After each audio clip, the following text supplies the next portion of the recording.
Merci à Adobe de sponsoriser cette vidéo dans le cadre de la conférence Adobe Max, qui est une conférence créative. On en parlera un petit peu plus tard, mais en attendant, si ça vous intéresse, vous pouvez également découvrir des vidéos sur la chaîne YouTube d'Adobe et je vous souhaite un excellent visionnage.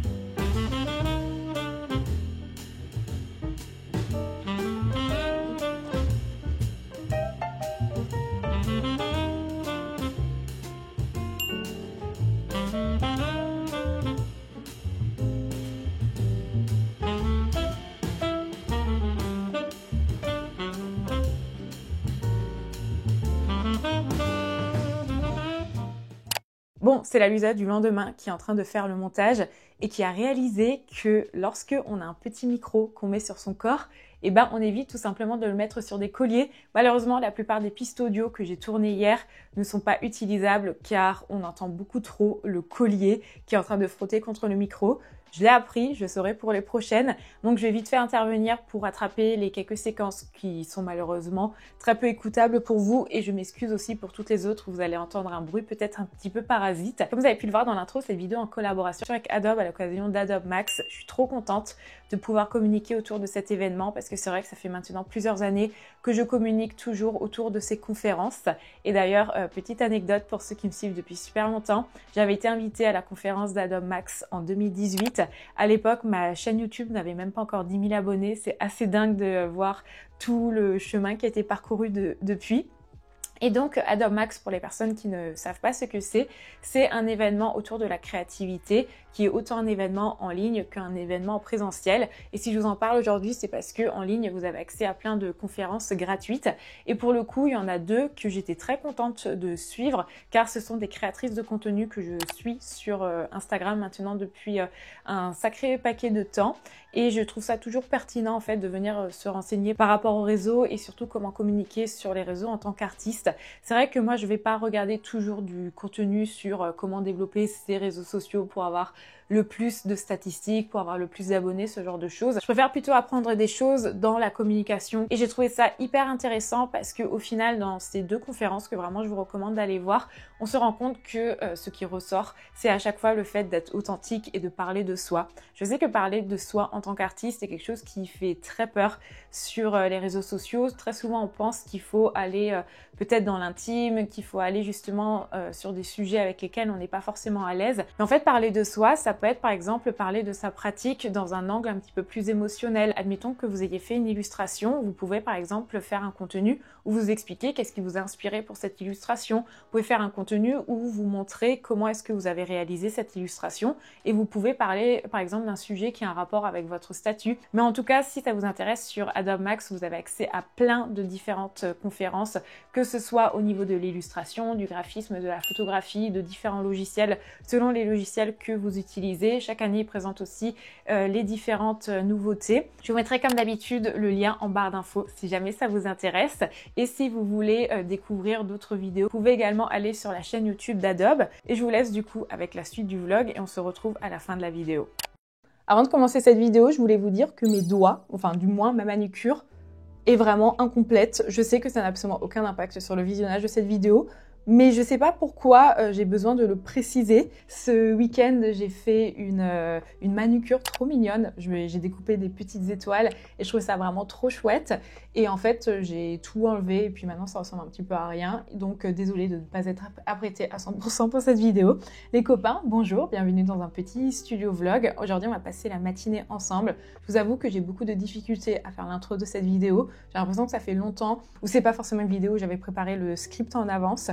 Donc ça fait déjà quelques fois que je tourne cette intro, mais j'espère que cette fois-ci ça ira. J'espère que vous, ça va. En vrai, comment est-ce que ça se passe en ce moment? Ici, mentalement, ça va, étonnamment. Ma seule crainte, c'est vous en rendez compte, peut-être à l'environnement. Ça fait quoi? Ça fait ma 3e année à Berlin. Qui dit 3e année à Berlin, dit 3e année sur YouTube, où je vais me plaindre du manque de lumière. Si vous me suivez sur cette chaîne, vous savez que chaque année, c'est le même son de cloche. et c'est le cas à nouveau. Il fait très très sombre, nous sommes le matin. J'ai déjà la lumière d'allumer et j'ai très très peur de cet hiver. On verra ce que ça donnera, mais bref. À part ça, moi ça va, je suis contente de mon mois d'octobre. D'un point de vue pro, j'ai eu une mission d'illustration là début octobre. Ça faisait longtemps que j'ai plus bossé sur des projets d'illustration, donc j'étais vraiment très contente. Et sinon, qui dit octobre dit le Inktober. Le Inktober, c'est le challenge d'illustration, vous savez, qui est fait sur les réseaux sociaux. Et lors du mois d'octobre, il y a différents artistes qui décident de créer leur propre liste avec chaque jour un thème que tu peux suivre, tu peux faire une illustration. Et moi cette année, j'avais décidé de faire quelques thématiques de Furry Little Peach, qui est une artiste que je suis et dont j'apprécie énormément le contenu. Et donc j'avais fait certaines illustrations et franchement je suis assez contente du résultat. J'ai même fait une illustration que j'ai intégrée dans un mock-up sur Photoshop et je trouvais que ça a ressorti vraiment bien. Dans tous les cas, je savais que j'allais pas en faire énormément. Déjà, tout simplement parce que j'y arrive pas. Je suis très admirative des gens qui arrivent à dessiner autant. Moi, je peux pas faire une illustration par jour. Ensuite, la vie fait que je ne peux pas dessiner tous les jours non plus, même si j'aimerais bien. Et enfin, il faut savoir que mon compte Instagram, c'est mon portfolio, ce qui signifie qu'il y a des clients qui peuvent tomber dessus. Et moi, je sais que je n'ai pas la capacité graphique de produire 31 illustrations qui soient parfaites au point d'être mises dans mon portfolio. Et d'un point de vue général, je pense que cette année, même si voilà, on est quand même passé par des phases vraiment compliquées en matière de création, et puis ça, de toute façon, on en reparlera dans ma vidéo bilan de fin d'année, je pense que graphiquement, j'ai assez bien développé mon style. Je trouve que lorsque je revois toutes les illustrations que j'ai faites au cours de l'année, qu'il y a quand même un style graphique qui ressort et qu'au niveau de la palette de couleurs aussi, je l'ai assez bien développé. On est quand même sur des couleurs qui sont quand même très saturées. Donc d'un point de vue général, très fière de moi et très contente, et j'espère que toute cette énergie créative, je continuerai à l'avoir dans les prochains mois, voire même les prochaines années. À part ça, les copains, si je dois faire un petit peu une update de 2-3 trucs en ce moment, j'étais quelques jours en Alsace et j'ai eu l'occasion d'acheter ces petites boucles d'oreilles. Je voulais vous les montrer dans une boutique de petits créateurs, dans une petite ville en Alsace. Et si vous me suivez sur cette chaîne, vous savez que moi j'essaye toujours de soutenir les créatrices via soit ma chaîne YouTube en donnant de la visibilité au compte Instagram, à des boutiques, ou lorsque je vais dans des boutiques en présentiel, j'essaie toujours d'acheter quelque chose, même lorsqu'il y a des périodes où j'ai pas trop de budget. Si c'est une carte à quelques euros, je vais toujours le faire parce que je sais ce que c'est la difficulté qu'être artiste indépendant. Et sinon, j'ai terminé un livre aussi. Vous savez, je lis vraiment très peu, mais j'ai terminé un livre que j'ai lu là en très peu de temps, que j'ai adoré, qui est Qu'est-ce qui fait courir Jeanne. C'est un livre que j'ai récupéré dans une pile de livres. Et d'ailleurs, très belle leçon de vie, parce que j'avais pris ce livre en me disant, je suis sûre que ça va être trop ennuyeux parce qu'on ne sait pas de quoi ça parle. Et bien, figurez-vous que je l'ai lu hyper rapidement, je l'ai adoré. Grosso modo, c'est l'histoire de Jane qui se réveille dans la rue. Elle n'a absolument aucun souvenir de ce qui s'est passé. Elle ne sait pas comment est-ce qu'elle s'appelle, avec 10 000 $ dans ses poches. Il y a d'autres choses aussi sur elle, je n'en dis pas plus pour que vous découvriez au fur et à mesure. Et en fait, tout le bouquin, ça va être ça. Elle va essayer de découvrir qui elle est, elle va découvrir sa vie et surtout, la grosse question, c'est pourquoi est-ce que elle a perdu la mémoire, qu'est-ce qui s'est passé. Et si vous aimez bien un petit peu ce type d'histoire où il y a du mystère, je pense que ça peut vous intéresser. Avant de commencer, je voulais juste vous remercier par rapport au retour que vous m'avez fait sous ma dernière vidéo au sujet de l'argent. J'ai eu un petit peu peur en publiant cette vidéo parce qu'en fait, lorsque je fais des vidéos comme ça où je parle de sujets qui demandent quand même un petit peu des recherches, parce qu'en soi, il y a quand même différents points, donc je l'avais écrit en avance. C'est des vidéos que généralement, je vais tourner 2 voire 3 fois avant d'avoir la version finale, parce que c'est quand même des sujets qui peuvent être un peu dans l'émotionnel. Et là, j'avais seulement fait une première version, et en vrai, j'en étais pas super satisfaite, parce que je trouvais que j'avais, dans ma manière de m'exprimer, que j'avais pas forcément la justesse de ton que je voulais avoir, et que limite, j'avais un petit peu un ton moralisateur, voire condescendant par rapport à certaines situations, et je m'en excuse vraiment d'avance, c'était pas du tout le cas. J'ai que eu des commentaires positifs, donc je pense pas que vous en êtes rendu compte, mais je voulais quand même le dire. Je sais qu'on fait de notre mieux dans ce milieu créatif. Si vous avez d'ailleurs des idées de futures vidéos que vous voulez que je fasse, n'hésitez pas à m'en faire part en commentaire. Vous savez, j'essaie toujours de lire vos suggestions pour pouvoir vous guider. Et ouais, j'ai beaucoup parlé dans cette intro, vraiment j'ai beaucoup parlé. On va de suite se mettre au boulot pour bosser sur tout ce qui va être un petit peu administratif. Je vais faire la réponse aux commentaires et ensuite on se retrouvera pour la suite après.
Là, je suis posée devant mon ordi et je vais vous parler un petit peu de création de contenu et je vais vous montrer comment est-ce que je crée mes carousels et comment est-ce que vous pouvez aussi créer des carousels. J'espère vraiment à travers ce passage que je peux vous réconcilier avec la création de contenu. Je sais que ça effraie beaucoup d'entre vous. Je sais aussi que c'est très mal vu dans cette activité et que on aimerait juste pouvoir rester purement illustratrice et ne pas faire de création de contenu. Mais ça peut être quand même une plus-value à votre façon de communiquer sur les réseaux. Et surtout, ça peut être quelque chose qui peut être relativement fun. Par exemple, j'ai fait un carrousel il y a une quinzaine de jours qui parlait de mes échecs entrepreneuriaux. Je parlais juste des choses qui n'ont pas fonctionné dans mon entreprise. Et pour le coup, lorsque je vois les statistiques, je vais vous les afficher à l'écran. On est quand même à près de 242 000 vues. Il y a 42 000 comptes qui ont été touchés et j'ai par exemple gagné 242 nouveaux abonnés, ce qui est vraiment très très bien. Pourtant, j'ai pas fait du contenu vidéo. Je sais qu'il y a vraiment cette pensée commune selon laquelle aujourd'hui la seule façon de pouvoir gagner en visibilité en tant qu'artiste, c'est forcément faire des réels. Mais je suis là pour vous rassurer en vous disant que si vous faites du contenu tout simplement statique comme des photos, comme de l'illustration, ça peut aussi vous permettre de gagner en visibilité. Je sais que c'est très très compliqué toutes ces questions de visibilité sur internet, mais il ne faut surtout pas que ça vous limite. Donc ce que j'entends par la création de contenu en tant qu'artiste, c'est comme je disais avant, ça va être le fait d'apporter plus de détails autour de qui vous êtes en tant qu'artiste, plus de détails autour de votre création. Bien évidemment, on ne vous demande pas de parler de sujets qui ne vous mettent pas à l'aise, on ne vous demande pas de faire des choses qui ne vous mettent pas à l'aise. Au contraire, faites des choses qui vont résonner avec vous. Je vais vous montrer un exemple tout simple et je vais vous expliquer comment justement moi je crée. Donc, je vais faire un nouveau document, je vais choisir les différentes dimensions de ce document. Donc ça, c'est les dimensions actuelles des posts Instagram. Au moment où je tourne cette vidéo, peut-être que ça évoluera dans les prochains mois. Et donc là, on a notre première slide. Ce que je vais faire généralement, c'est que je vais faire une sorte de storyboard sur un cahier de brouillon, enfin bref, une sorte de croquis pour savoir à peu près combien est-ce que j'aimerais de slides. Bien évidemment, si vous ne savez pas exactement au début, c'est pas grave. On pourra en rajouter au fur et à mesure. Là, dans mon cas, j'aimerais bien en faire 8. Ce que je vais faire, c'est que je vais augmenter la taille de ma zone de travail. Donc là, vous voyez qu'on a une largeur de 100%. Une hauteur de 100%, sachant que j'en veux 8, donc ça signifie que ma largeur sera de 800. Si j'en avais voulu 4, elle serait de 400. On va cliquer là sur la gauche de façon à ce que mon poste s'étende sur la droite. C'est peut-être compliqué si vous ne connaissez pas du tout en Photoshop, mais vous verrez. Ensuite, je mets 800. Et donc là, on a notre poste qui est étendu. Ensuite, je vais aller dans l'outil de tranche et je vais diviser ma tranche en 8. Donc là, on a nos 8 différents postes. Peut-être que vous allez me dire, mais en fait, pourquoi pas créer un post l'un après l'autre? Mais ce que je trouve assez intéressant sur les plateformes, comme par exemple Instagram, c'est le fait que lorsque tu scrolles, tu peux créer un élément qui va joncher en fait les deux photos et ça va faire une sorte d'effet de scroll infini. Moi, ce que je peux vous recommander de faire si vous voulez faire des posts Instagram où il y a de l'interaction, ça va être de faire tout d'abord un premier post avec vous. Alors ça, pareil, je sais que ça terrifie beaucoup de personnes de se montrer sur Internet. Je ne vous demande pas de faire une photo de vous de cette façon. Ça peut être une photo de vous dans votre atelier où vous êtes de côté. Ça peut être peut-être plus un close-up sur vos mains. En fait, il faut quand même rajouter un petit peu de l'humain de façon à ce que les personnes comprennent qui est la personne derrière les créations. Moi, je suis vraiment contente aujourd'hui de voir que les réseaux permettent vraiment d'apporter de la visibilité à notre travail de la manière dont c'était pas possible maintenant il y a quelques années. Mais un petit peu le revers de la médaille, c'est qu'aujourd'hui, on est énormément et on est quand même dans un marché qui est très saturé. Et donc, effectivement, pouvoir expliquer pourquoi est-ce qu'une personne devrait plus s'intéresser à votre illustration peut-être qu'à une autre illustration, ça peut se faire notamment via le côté humain. Donc là, j'ai pas en l'occurrence de photo de moi dans l'immédiat, donc je vais juste aller sur Adobe Stock et je vais prendre une photo d'une personne dans un atelier. Juste question de pouvoir vous montrer un petit peu comment est-ce qu'on peut créer ça. Donc je vais venir importer mon image, je vais la placer ici. Au niveau de la typo que je peux vous conseiller, moi dans mon dernier post, j'ai utilisé la typo aileron qui pour le coup est disponible sur Adobe Stock. Et en fait, il suffit juste de cliquer sur ajouter la police. C'est par exemple comme là, la typographie ne fonctionne pas trop bien, vous pouvez soit changer la couleur, soit ce que j'aime bien faire, c'est juste ajouter un petit peu d'ombre. Donc je double-clique sur mon calque de façon à ouvrir les styles de calque. Et là, vous pouvez rajouter un petit peu d'ombre portée. Là, déjà, ce qui va faire que le viewer va potentiellement s'arrêter sur votre post, c'est que ça va créer une forme de curiosité. On va se dire, ok, très bien, j'ai envie de voir ton travail, donc il y a déjà une forte chance que la personne aille scroller jusqu'au post suivant. Une astuce que j'aime bien utiliser, j'avais utilisé justement dans mon carrousel, c'est que sur Photoshop, vous pouvez importer des vidéos. Il faut que je récupère mon disque dur ici, je vais vous montrer ça. Lorsque vous faites par exemple des vidéos pour des formats courts comme des réels, dites-vous que vous pouvez également réutiliser ces vidéos en format photo, comme ça vous n'avez pas besoin de refaire les photos et ça vous permet vraiment d'économiser du temps. Pour ça, il suffit juste d'ouvrir votre vidéo dans Photoshop et vous allez avoir cette fenêtre de montage qui va s'ouvrir. Si jamais elle ne s'ouvre pas, il suffit d'aller en haut dans Fenêtre et ici vous avez Montage. Et ensuite, vous pouvez du coup naviguer dessus. Moi par exemple, j'aime bien cette image comme ça. Je fais pomme A ou CTRL A selon si vous avez un PC ou un Mac. Je vais copier et je vais aller là-dedans et ici je vais faire coller et ensuite je vais juste pouvoir la modifier.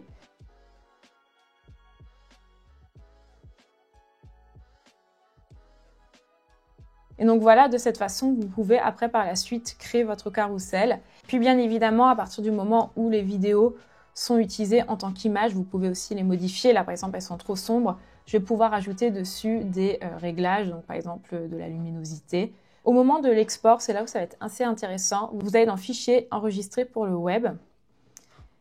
Et ici, vous allez choisir ce que vous voulez. Moi, en l'occurrence, je prends en JPEG toujours. Ensuite, vous allez dans Enregistrer et là, vous allez sélectionner toutes les tranches. Donc, ça va signifier que tout ce que vous voyez ici, les tranches, du coup, les traits vont être exportés et comme ça, de cette façon, vous aurez plein de photos et vous allez pouvoir publier. En fait, c'est une très bonne façon de communiquer sur les réseaux et comme vous pouvez voir, ça n'implique pas non plus d'être trop dans le personnel. Ça vous permet juste de créer un petit peu de la curiosité et présenter un petit peu plus votre travail. Donc, ouais, j'espère que cette partie de la vidéo vous sera utile. Les copains, je vais peut-être me remettre dans le lit pour faire l'outro de cette vidéo, comme ça on termine sur un très joli plan. Mais en tout cas, on est beaucoup plus tard qu'une matinée parce qu'effectivement, filmer, ça m'a pris un petit peu plus de temps que prévu, donc je vais m'arrêter là. Bien évidemment que la vidéo de fin ne pouvait pas être exploitée non plus. Je l'ai appris et la prochaine fois que j'ai des bijoux, je tiendrai peut-être mon micro à la main. Mais en tout cas, j'espère vraiment que cette vidéo vous aura plu. On a passé quelques heures ensemble. Je vous ai montré par exemple comment est-ce que j'utilise Photoshop. Je voulais aussi savoir si ça pouvait vous intéresser que je fasse plus de vidéos tutoriels. C'est vrai que j'utilise énormément Photoshop. Photoshop, c'est vraiment un logiciel que j'utilise tous les jours depuis que j'ai 15 ans parce qu'on peut faire vraiment énormément de choses. Et ouais, la plupart des choses que je fais, j'utilise Photoshop. Si vous voulez apprendre des choses par rapport à ça, je serais ravie de pouvoir vous aider parce que c'est vrai que je n'en parle pas assez souvent. En tout cas, j'espère que cette vidéo vous a plu. Je vous retrouve bientôt dans d'autres contenus. Et en attendant, je vous souhaite une excellente journée. Je remercie à nouveau Adobe d'avoir sponsorisé ce contenu. N'hésitez pas à aller voir leur chaîne YouTube si jamais ça vous intéresse. Et je vous dis à très bientôt!